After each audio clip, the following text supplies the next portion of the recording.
2026 சட்டமன்ற தேர்தல்களும் சூடு பிடிக்க ஆரம்பிச்சிருச்சு.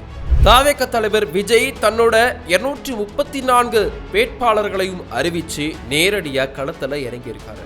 இதுல பல சீனியர் தலைவர்கள், முன்னாள் அமைச்சர்கள், மற்ற கட்சிகளோட முக்கிய முகங்கள் இருக்காங்க. அந்த ஸ்டார் வேட்பாளர்கள் யார் யாருன்னு இந்த வீடியோல பார்க்கலாம். உங்க விஜய் உங்க பெரம்பூர் தொகுதியிலிருந்து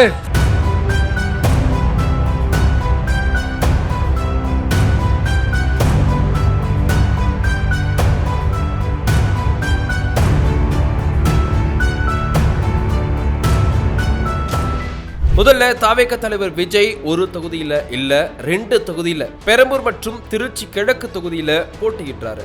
சி விஜய் ஜோசப்னு அதிகாரப்பூர்வமா பதிவு பண்ணி மக்களோட பாதுகாவலனா நிக்க போறதா சொல்லியிருக்காரு.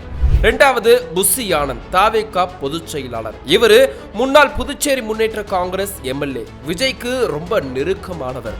இவரு டி நகர் தொகுதியில போட்டியிட்டாரு. மூணாவது ஆதவ் அர்ஜுனா, முன்னாள் விசிக மாநில துணை பொதுச் செயலாளர், தேர்தல் வியூக வகுப்பாளரா இருக்க இவரு வில்லிவாக்கம் தொகுதியில களம் இறங்குறாரு. நாலாவது சிடிஆர் நிர்மல்குமார், அதிமுகவில் ஐடி விங் செயலாளரா இருந்த இவரு இப்போ தாவேக சார்பா திருப்பரங்குன்றத்துல போட்டியிட்டாரு. அஞ்சாவது கே.ஏ. செங்கோட்டையன், அதிமுகவின் மிக முக்கியமான முகமா இருந்த முன்னாள் அமைச்சர், 8 முறை எம்எல்ஏவா இருந்திருக்காரு. இப்போ இவரு கோபிச்செட்டிப்பாளையத்துல போட்டியிட போறாரு. ஆறாவது வெங்கட்ராமன், தாவேகா பொருளாளர். இவரு மயிலாப்பூர் தொகுதியில போட்டியிட்டாரு. ஏழாவது சத்யபாமா, அதிமுக முன்னாள் எம்பி. இவங்க திருப்பூர் வடக்கு தொகுதியில களம் இறங்க இருக்காங்க. எட்டாவது கூப்பா கிருஷ்ணன், அதிமுக அமைச்சராக இருந்தவர். டெல்டா பகுதியில செல்வாக்கு மிக்கவரா இருக்காரு. லால்குடி தொகுதியில இவர் போட்டியிட போறாரு. ஒன்பதாவது ஜேசிடி பிரபாகரன், அதிமுகவின் சீனியர் மற்றும் முன்னாள் எம்எல்ஏ, ஓபிஎஸ் அணியில இருந்தவர். இப்போ தாவேகா சார்பா ஆயிரம்பலுக்கு தொகுதியில களமிறங்க இருக்காரு.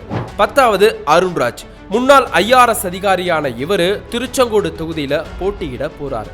11வது ராஜ்மோகன், புகழ்பெற்ற பேச்சாளர் மற்றும் ஊடகவியலாளரான இவரு எழும்பூர் தொகுதியில களமிறங்கவும் இருக்காரு.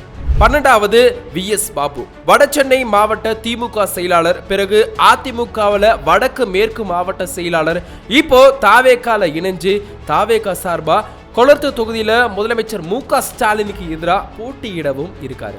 ஆக அதிமுக, திமுக, காங்கிரஸ், விசிகான்னு எல்லா கட்சிகளோட வெயிட்டான ஆட்களை எடுத்து ஒரு மெகா டீமை விஜய் தயார் செஞ்சிருக்காரு. இந்த ஸ்டார் வேட்பாளர்கள் விஜய்க்கு வெற்றியை தேடி தருவாங்களா? உங்க கருத்து என்னன்னு மறக்காம கமெண்ட்ல சொல்லுங்க.